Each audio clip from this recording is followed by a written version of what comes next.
My name is Vera Richardson, and today is October the 1st, 2022. I am making this video to first of all say that um, I'm a Christian, and for me, that means that committing suicide or the is not an option for me. I am definitely anyway. So I want to stick us. I do have a history of depression, anxiety, um, that was and is, still is, work related when working for New York State Department of Correctional Services. And I'm going to put for the record, I was referred to a Dr. Klein by New York State Department of Correctional Services to see if I could perform the full duties of correctional officer. And his examination of me, he states that a neatly casual dressed woman appears to be stated age and appears depressed. Her speech is emotional. It is general to normal rate and flow. In the middle of the interview, she became increasingly depressed, started sobbing somewhat hysterically, and used the bathroom and vomited on the floor. She was feeling anxious and depressed. Her effect is DYSPHORIC. She is heavily focused on multiple examples of injustice on her job.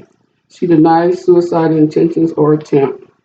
On gross examination, cognitive functioning is intact. His diagnosis, impression. She presents with major depression, which if I have it history correct, reoccurred as a result of her attempt to return to work on, he put 8/7/96, but it was 8/6/96. There may be some characteristically issues as well, but I do not have a clear characterological diagnosis at this time. When I went back to return to work, after being out for maybe 6 months, the first thing that New York State Department of Correctional Services did was I came dressed in uniform, happy to be back in work, and the Burberry ordered a Sergeant Fasano, an officer, vice president of the Council 82 Union Frost, to escort me out of the facility. And officers or staff are only escorted out of a facility, I'm getting emotional now, when they are facing disciplinary actions, have committed a crime, or had an inappropriate relationship with the inmate. And the only thing that I had done was to file complaints with the New York State Division of Human Rights um, prior to returning to the facility.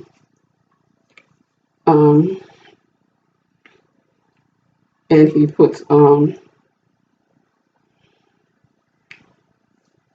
and this same doctor submitted documents for me to get Social Security disability. I never worked another day at Albion Correctional Facility after they retaliatory escorted me out of the facility. But again, and I got Social Security disability up until the time I turned 65, and then I was transferred to normal Social Security. So I do have that history of depression, but even with losing, my son, like him, I'm a Christian. I know he's with God now, and I would never, never, ever hurt myself. But I would like to have some peace and justice. I did everything I can do legally. This is a copy of, I appealed it to the Second Circuit Court of Appeals, and they denied it.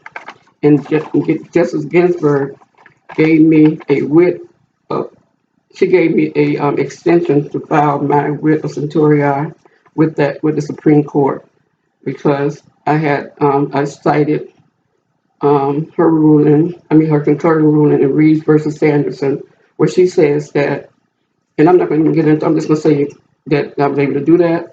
But the main thing I want to stress is that I do have a history of depression and anxiety, but I would never hurt myself.